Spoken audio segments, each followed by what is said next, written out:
una experiencia única porque ha sido secretario general de la OTAN y porque ha sido alto representante de la Unión Europea para la política exterior y de seguridad.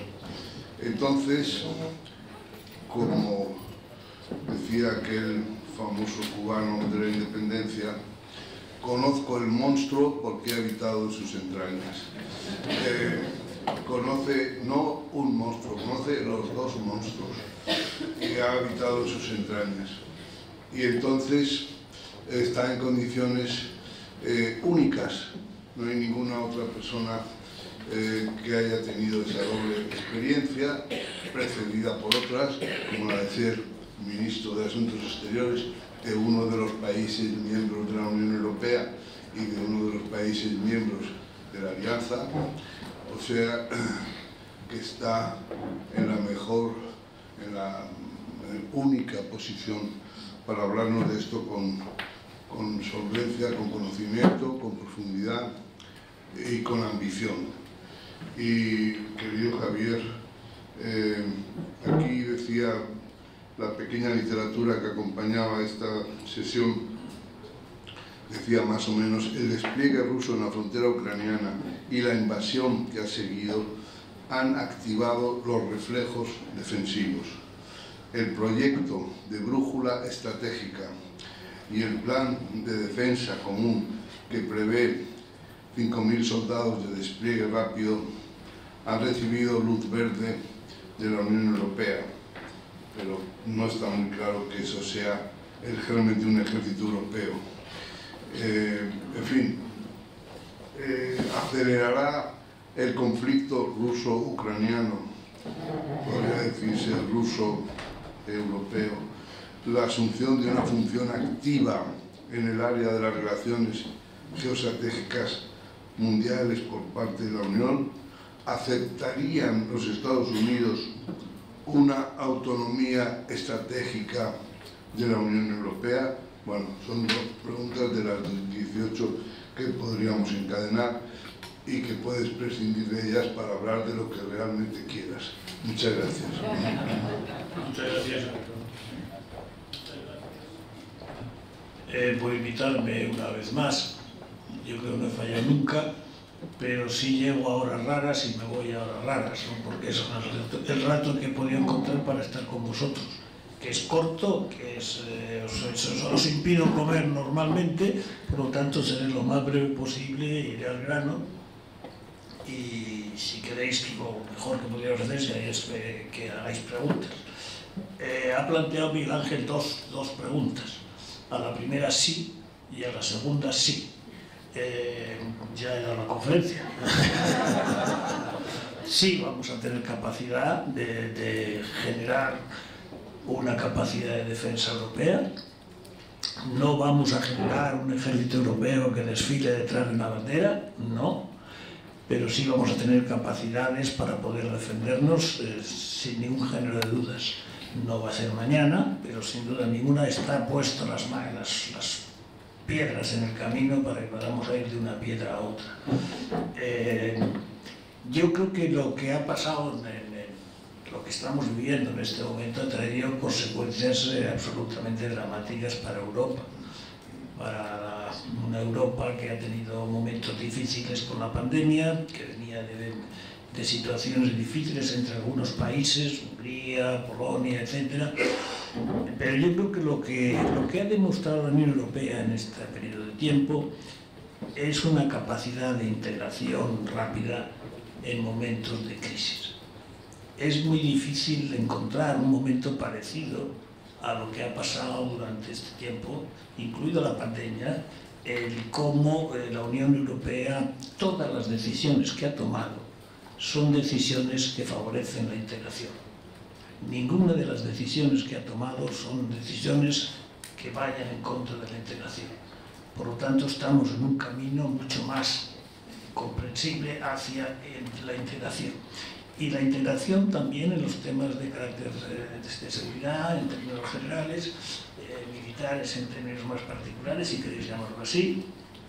Y creo además que, con esto casi acabo, la entrada de Finlandia y la entrada de Suecia en la Alianza Atlántica es muy importante para la Unión Europea.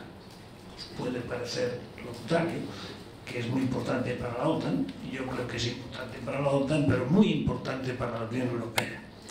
La Unión Europea, con casi todos los países de la Unión Europea en la Alianza Atlántica, tiene un momento muy importante para poder jugar el papel de la Unión Europea cuando ya están todos en la alianza, para que los que están en la Unión Europea, que son todos también, puedan actuar conjuntamente. Es decir, la capacidad que tenemos hoy para trabajar conjuntamente en el ámbito de la Unión Europea, cuando todos los países, o casi todos, faltan dos, están también en la alianza, facilita muchísimo. Y eso contesta la segunda sí. Los Estados Unidos no tienen problema alguno en este momento, cuando están pasando estas cosas que he dicho, para decir que puede haber un momento de reintegración europea en materia de defensa. Lo hemos visto, bueno, no lo hemos visto todavía, pero lo hemos escuchado, yo por lo menos lo he escuchado de boca de quien podía escucharlo con mayor claridad. Y yo creo que eso nos va a favorecer también. Por lo tanto, yo lo que recomendaría es a los países que forman parte de la Unión Europea que empezaran a pensar seriamente cómo planifican la defensa. Y yo creo que si seguimos planificando, y si queremos planificando la defensa de cada país de la Unión Europea como objetivo la defensa de su país, pues estamos haciendo un mal servicio. A lo mejor que podríamos hacer es que será una capacidad de seguridad, de defensa de lo que es Europa territorialmente y los valores de Europa. Por lo tanto, lo que más me gustaría ver es que los países, en el momento que tienen que hacer su trabajo de planificación militar, fuera una cosa que no se hiciera país a país, sino que se pudiera hacer de una manera más colegiada. Eso tiene muchas maneras de poderse hacer, no es difícil, está bien pensado, lo que se tiene pensado ya, no es público casi nada, pero ya está bastante bien metido en las entrañas de lo que es la Unión Europea y creo que nos puede salir bien. Yo no he visto en el pasado unas circunstancias como las de ahora para poder avanzar en esa dirección. Creo que es necesario, creo que es imprescindible y creo que es bueno. Si somos capaces de hacer eso, estaríamos en una situación mucho mejor para todos los temas tecnológicos. La Unión Europea tiene un fallo muy grande en los temas tecnológicos, que si empezamos a trabajar a través de la defensa también sobre los temas tecnológicos, tendremos un acelerador también para los temas tecnológicos. La Unión Europea no produce chips, por lo menos no produce chips a las dimensiones de los chips que están ahora rompiendo el mercado, digamos, y tenemos que tener chips y tenemos que estar metidos en el quantum computing, porque si no nos quedaremos muy detrás.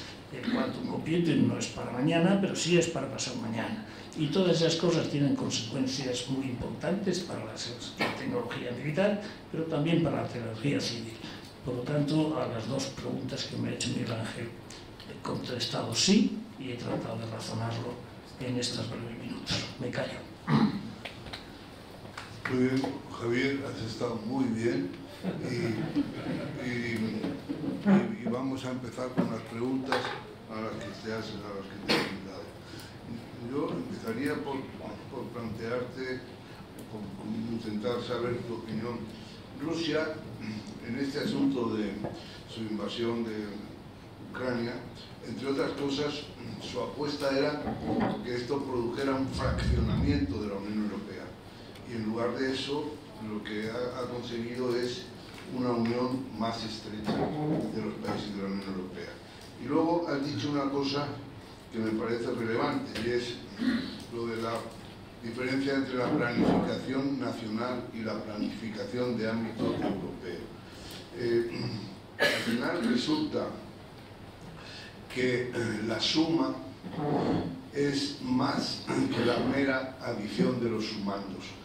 Lo que resulta como suma es más que la pura agregación de cada uno de los sumandos de los países miembros de la Unión Europea. Y ese plus que añade la planificación de ámbito europeo, ese plus que añade en todos los ámbitos de lo que has llamado la agregación, vamos, la planificación estratégica, la autonomía estratégica de la Unión. Me parece que ahí hay algo de muchísimo relieve que todavía, es una percepción que todavía no ha llegado al público. Pero después de estas observaciones, pues pasamos, si quieres decir algo, si no, pasamos directamente a las preguntas con el robo de que alcéis la mano para que se os lleve el micrófono y empecéis la pregunta por declarar vuestro nombre y vuestra asignación, en fin, lugar de procedencia.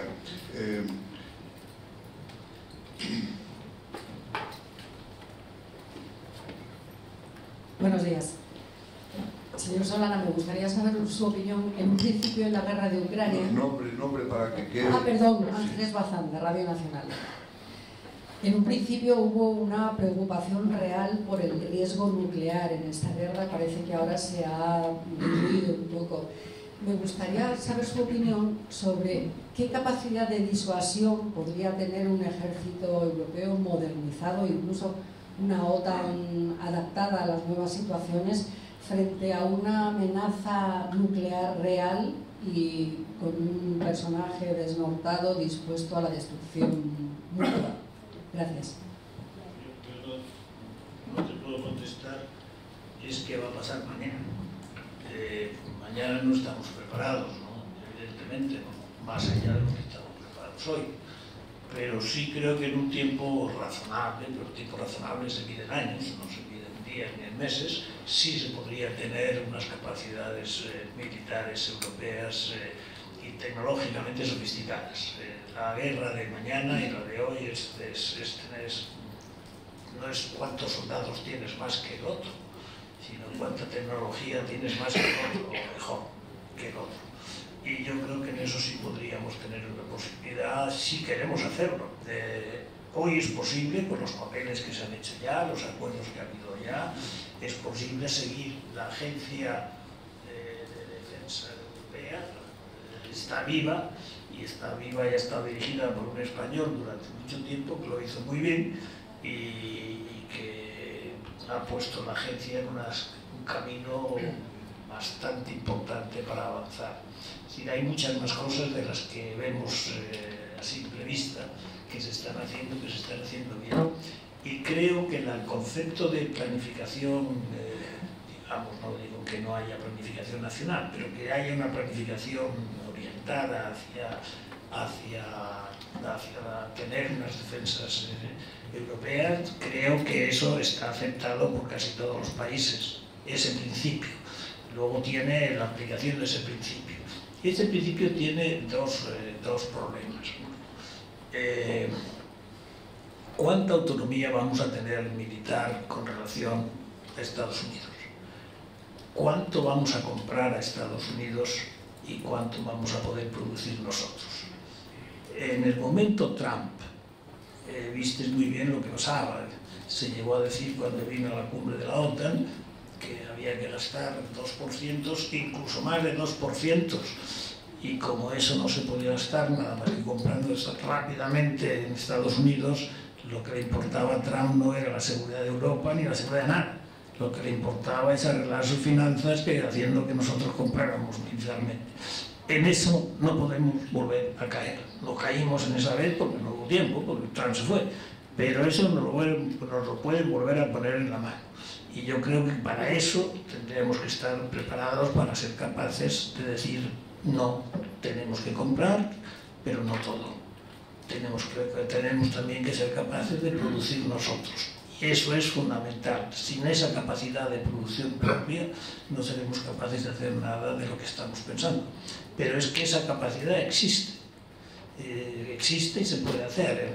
Y se puede hacer en tecnologías avanzadas, se puede hacer varias cosas. Hay un trabajo muy serio hecho en la Comisión ya sobre esos temas y hay decisiones ya tomadas. Tenemos un Consejo Europeo esta semana y esta semana puede haber algunas decisiones muy importantes, no en la materia que estoy hablando, pero sí que van a permitir que la materia que estoy hablando se pueda ir más deprisa. Yo eso sí lo creo. Y no veo muy fuertes algunos de los países.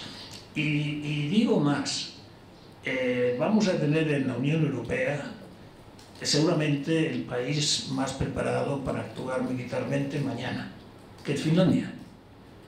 Finlandia es un país que no formaba parte de la alianza y por lo tanto estaba todavía en los temas de defensa europeos, que ha jugado mucho, pero es uno de los países mejor preparados en este momento porque tiene una frontera con Rusia de kilómetros y kilómetros y kilómetros.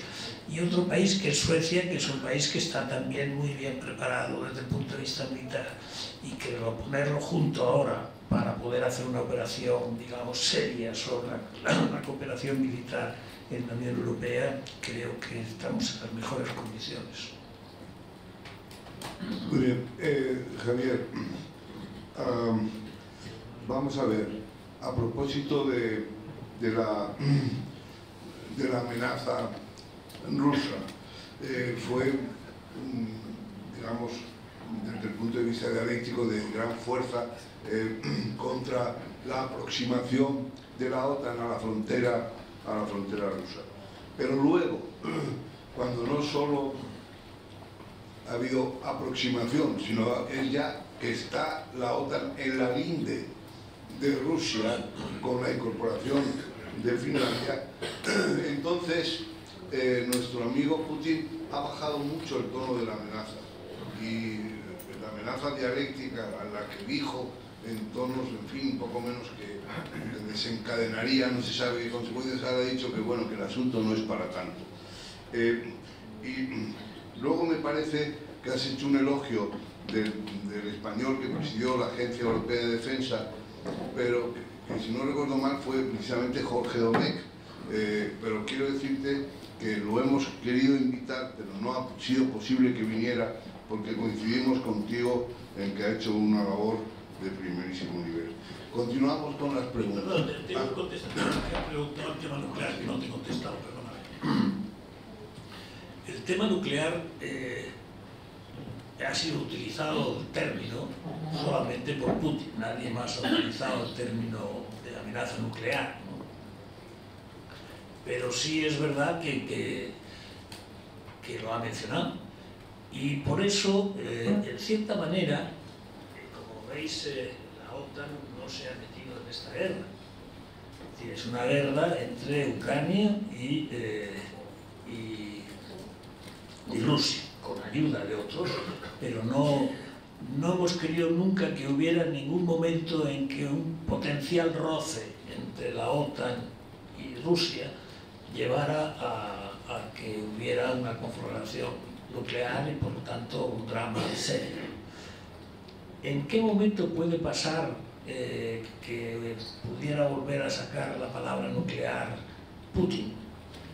En el momento en que viera que el gasto que está haciendo Estados Unidos para armar a Ucrania realmente empieza a pensar que no es para ayudar a Ucrania, sino para atacar a Rusia. Que es distinto, ¿verdad? Ayudar a Ucrania que atacar a Rusia.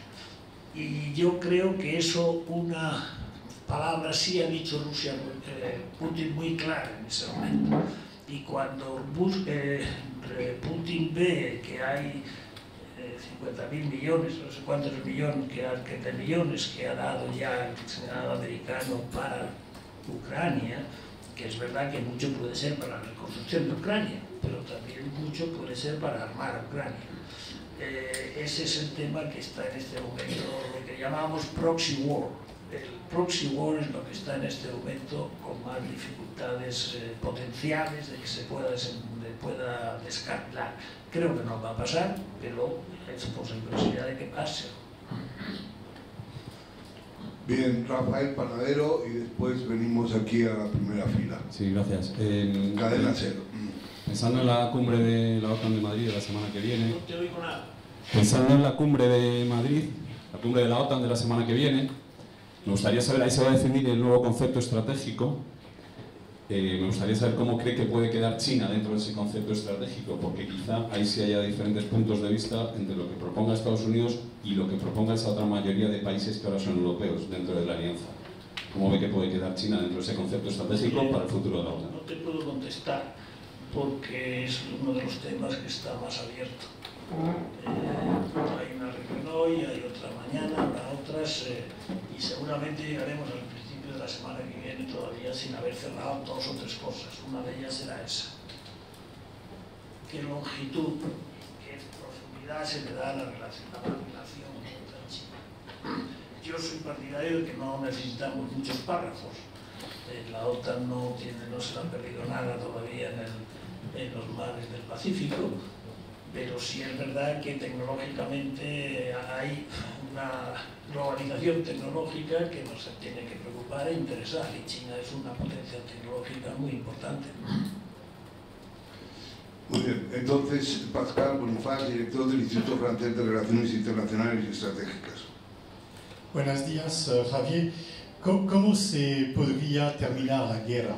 ¿Y qué podría ser una Ucrania victoria?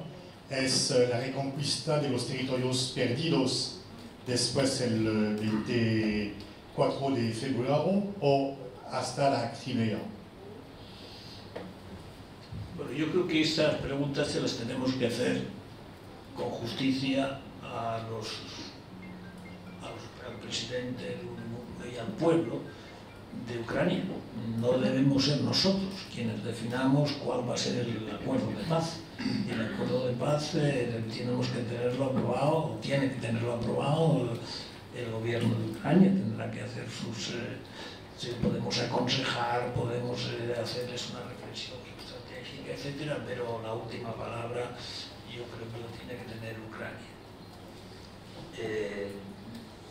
No será la de hoy, será otra distinta, pero tiene que formalmente y realmente tiene que ser Ucrania quien diga qué es lo que está dispuesto a aceptar por la paz. Yo, como sabéis, lo he dicho muchas veces, yo soy partidario del alto el fuego. Y a mí me parece que la mejor manera que podemos ayudar en esta hora a Ucrania es con un alto el fuego. Está muriendo mucha gente, está sufriendo mucha gente, y el alto el fuego no tiene que ser algo muy difícil de llegar a él, porque el alto el fuego puede durar, no tiene que ser un alto el fuego de 24 horas, sino puede ser un alto el fuego de meses. Hay muchísimos conflictos en el mundo que están unidos sobre un alto el fuego que no se ha llegado a hacer, no ha avanzado más, que sigue estando como... Yo creo que algo de esa naturaleza sería lo más inteligente para hacer en este momento, porque no cerrabas el tema, pero sí empezabas a dar un poquito de aliento a que la gente pudiera vivir en paz y que en Europa se pudiera vivir en paz.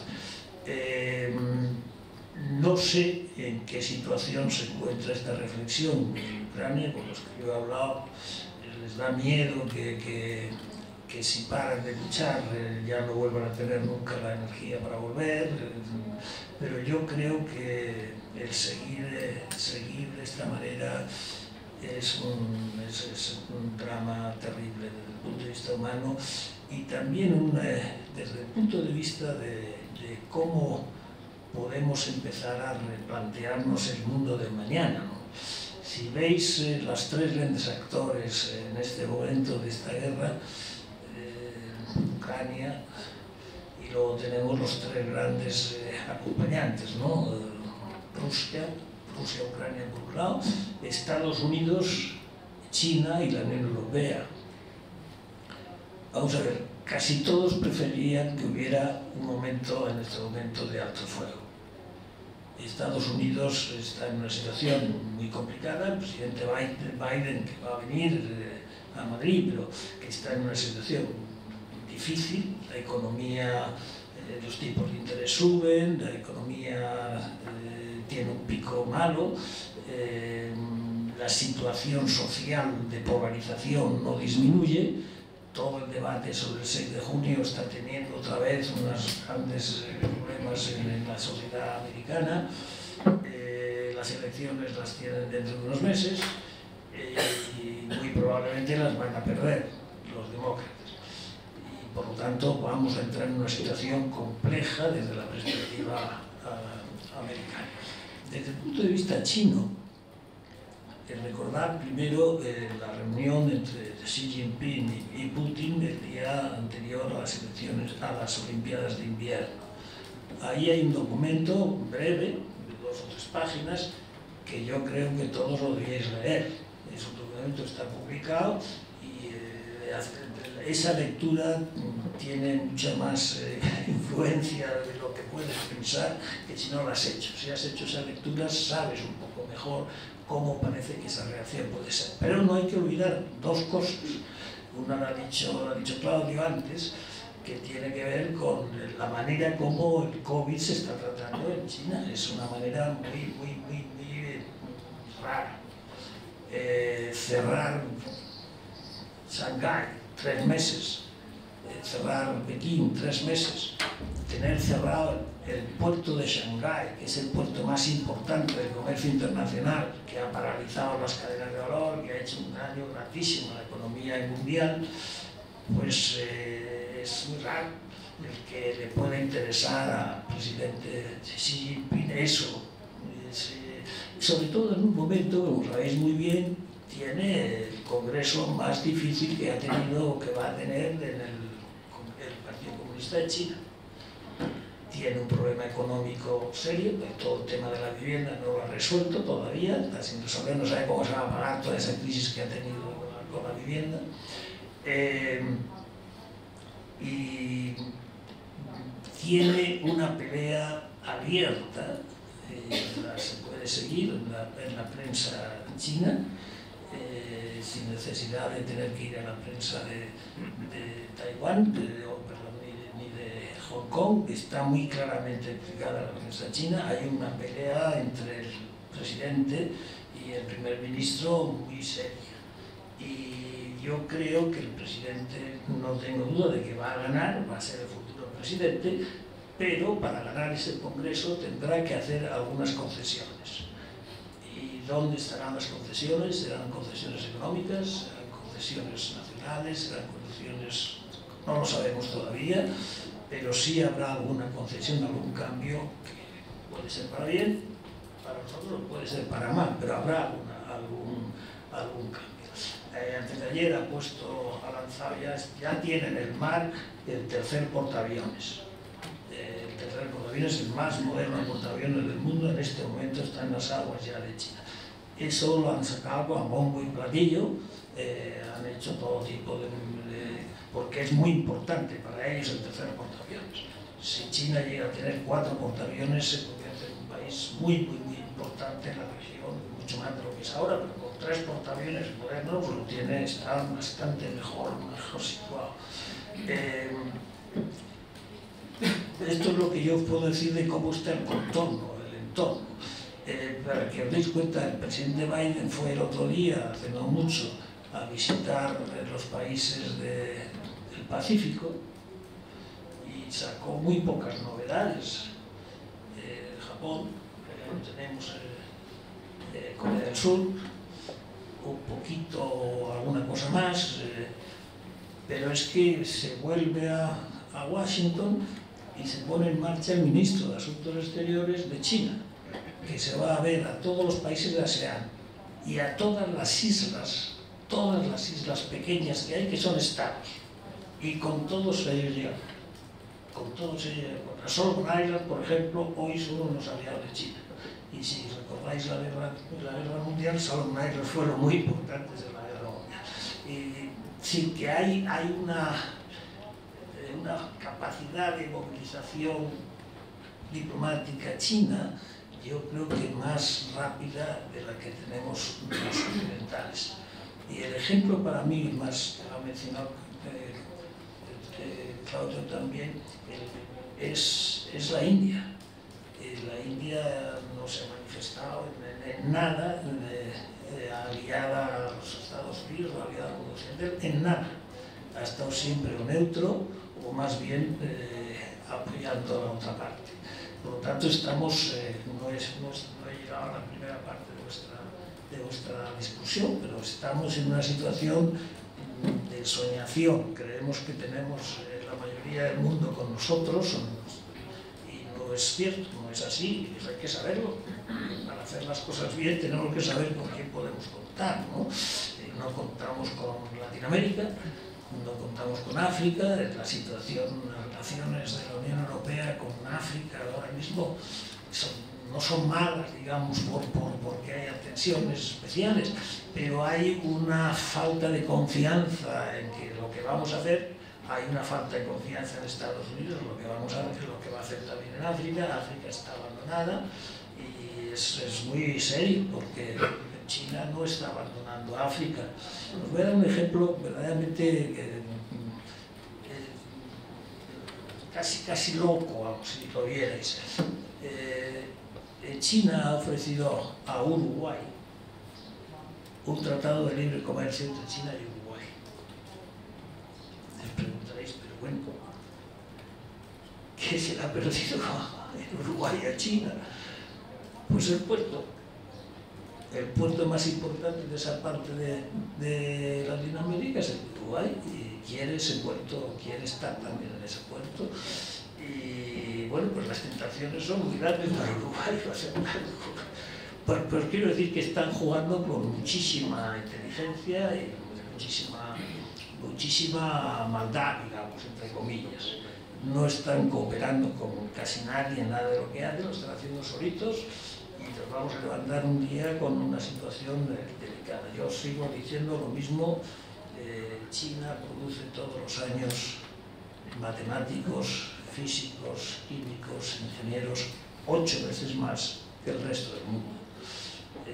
Estamos hablando, por tanto, de cosas muy serias, ¿no? No estamos hablando de un país agrícola, no estamos hablando de un país de primera división en tecnología.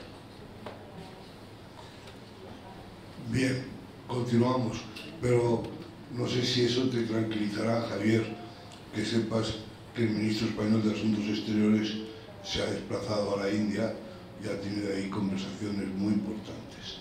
No sé si eso alivia la situación. Adelante.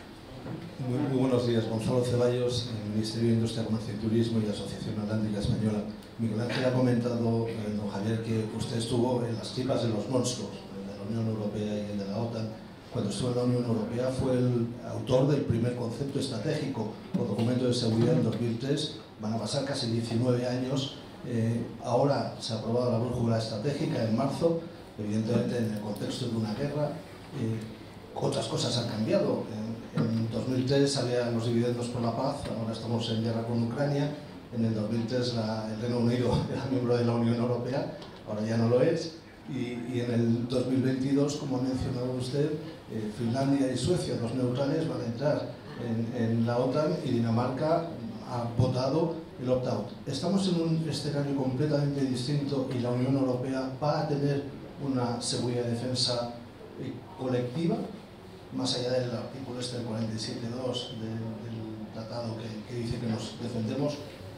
Vamos a ser sumatorios más que 27 Estados miembros con nuestros ejércitos nacionales. No digo que un ejército europeo, pero vamos a tener un concepto del uso de la fuerza para defender intereses de la Unión Europea. Yo creo que sí.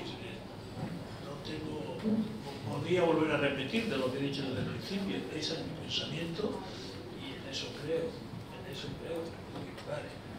Pero nunca había visto, y creo que no he visto la Unión Europea desde el principio. Fui el primer hecho, pero inventé yo todo eso, así que lo veo evolucionar como no lo había visto. No, me parece bien, una envidia no me puede dar. Me parece bien que sea así. Xavier Mas de Saxá, corresponsal diplomático de Vanguardia. Hola Javier. Yo quería seguir un poco de la pregunta que ha hecho antes Rafael Paradero. ¿No crees que podría utilizarse la OTAN como una alianza global de las democracias liberales contra las autocracias? ¿Cómo verías esta OTAN liderada por Europa y Estados Unidos, sobre todo si Europa es capaz de asumir su propia defensa y liberaría bastante a Estados Unidos de sus compromisos en Europa para centrarse en el Pacífico, y a partir de aquí con los socios occidentales de Asia, ¿no? Japón, Corea, que has mencionado antes, crear allí una alianza militar que pudiese pues contener a China y también a Rusia? Yo es que no, parto de que no creo que sea bueno el hacer dos grandes bloques, planificar dos grandes bloques, los democráticos, los autocráticos. Hay muchas cosas en el medio y realmente me parecería muy mal que fuéramos nosotros los que hacemos esa división. Yo no la creo.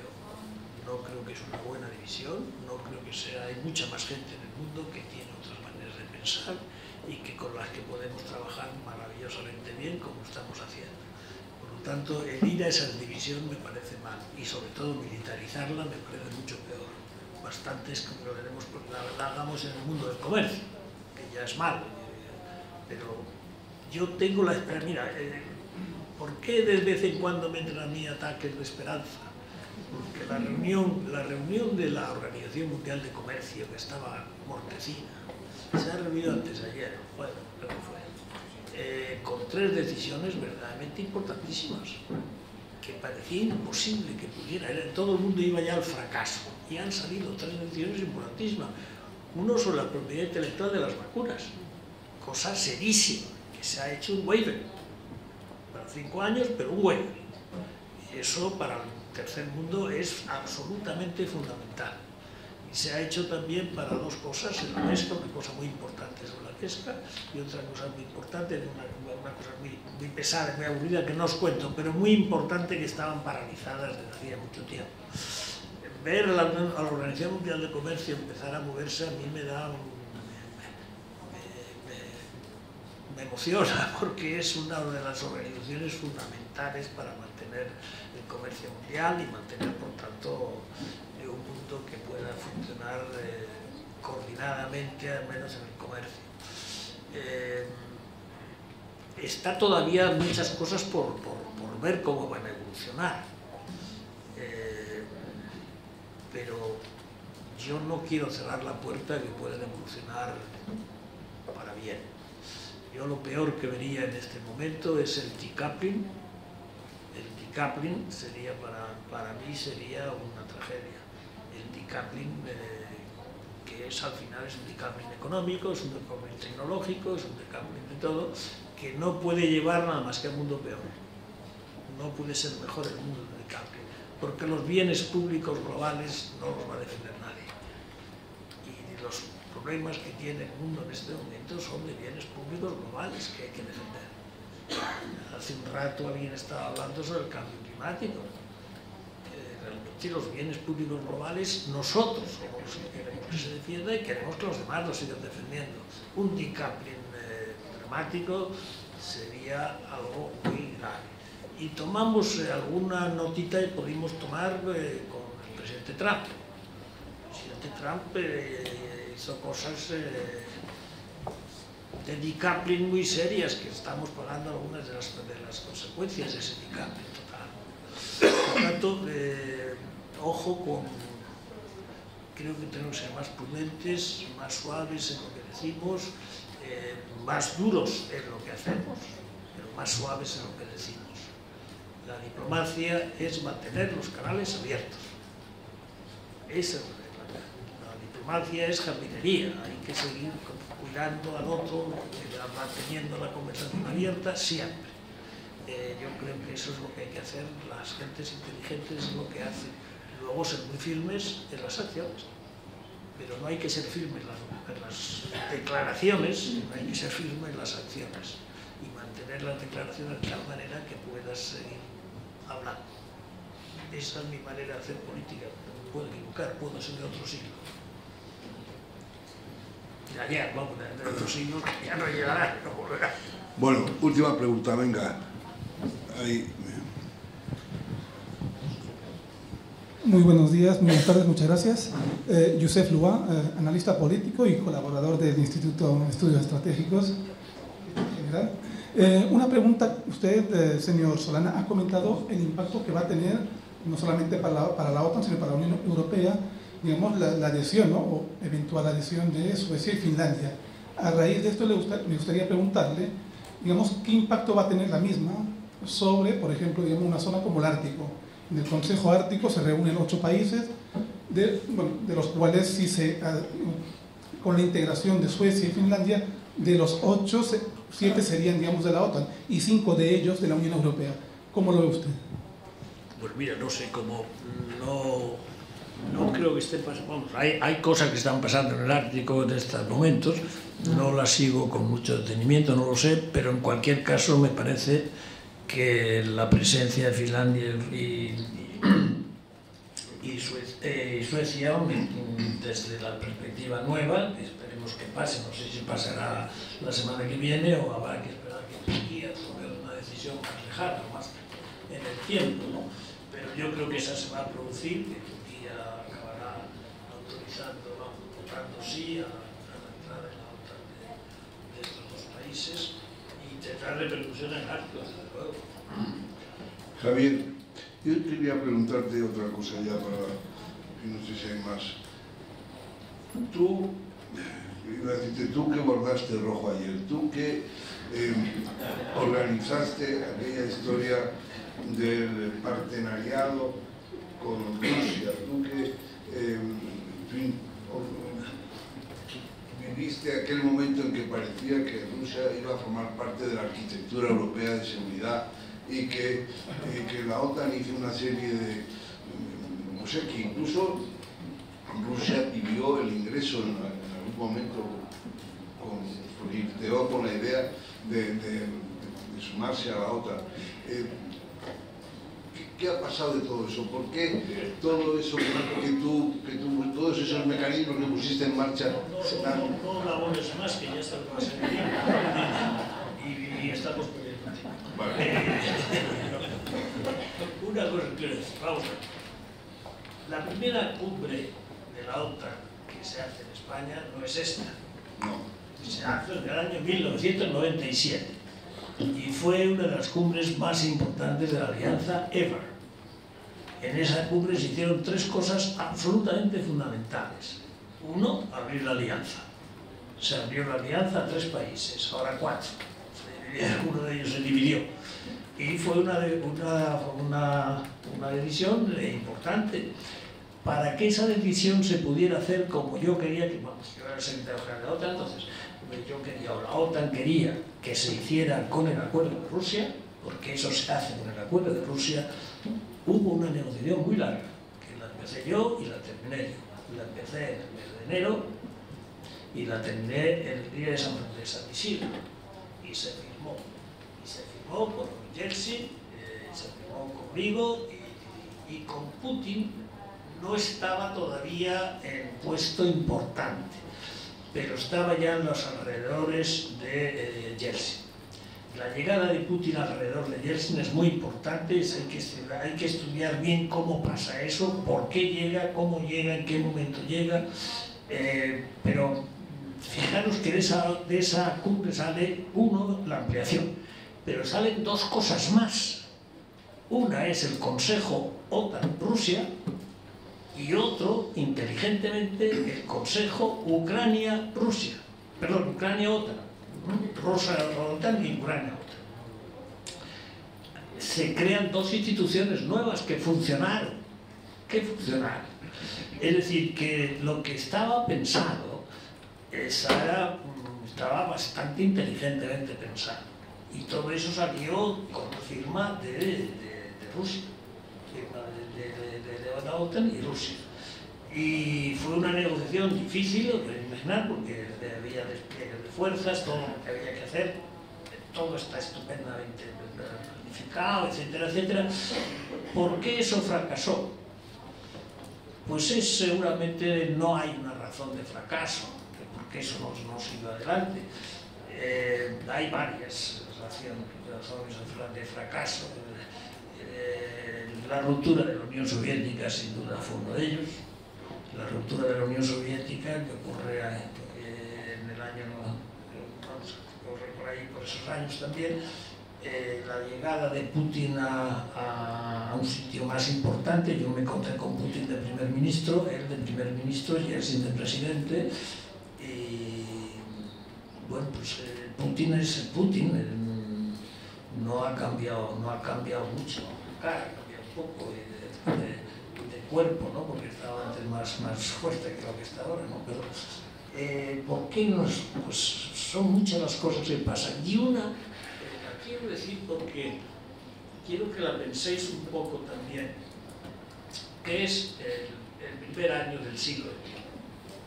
El primer año del siglo XXI se inicia con un ataque de las Torres Gemelas, que tiene unas consecuencias tremendas, porque ya no estaba allí un presidente, estaba el presidente Bush, hijo, con dos personas que mandaban sobre esa administración, uno sobre Cheney, su vicepresidente, y el ministro de Defensa. El cambio total que se da en 24 horas de la política internacional de Estados Unidos es dramática. Se olvida de todo. Todo lo que teníamos todavía, que teníamos que haber cerrado en el este, no se cierra, porque se dedica todo a algo. Y la segunda cosa que ocurre en la segunda mitad de ese mismo año, del año 1, es que China, después de una negociación dificilísima, entra en la Organización Mundial de Comercio, que es lo que permite a China ser lo que es hoy. Si no hubiera entrado en la Organización Mundial de Comercio, no sería lo que soy, sería menos de lo que soy. Por lo tanto, si tú eres Putin, que estás ya subiendo, y ves lo que te ha pasado ese año, él, al final de ese año, él es presidente. Y se da cuenta de que no ha formado parte de las grandes decisiones que han formado parte de ese principio del siglo. Entonces Rusia no ha jugado ningún papel. Y se le entra una gran consternación. Eso me consta. La viví. Y allí empezaron a pensar que ellos, China, en Rusia, piensa que, primera vez no sé si es la primera, pero que el mundo puede seguir y que ellos ya no son lo que eran, ¿no? En cierta manera. Y eso nos lleva al 2007, que es la primera reacción pública de Putin diciendo las cosas que dijo en la conferencia yo estaba allí, así que lo oí muchísimo. Yo lo he tratado mucho a él, además. Bueno, que las cosas han sido como han sido, a lo mejor estaban escritas que iban a ser así, pero yo creo que pudieron ser también de otra manera mucho más civilizada y mucho más coherente, digamos.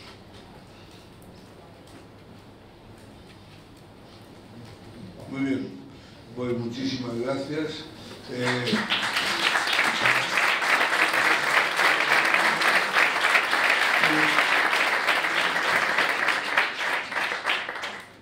La casa ofrece un almuerzo frugal para que después podamos seguir pensando sin que el riego sanguíneo baje al estómago y desabastezca el cerebro. Muchas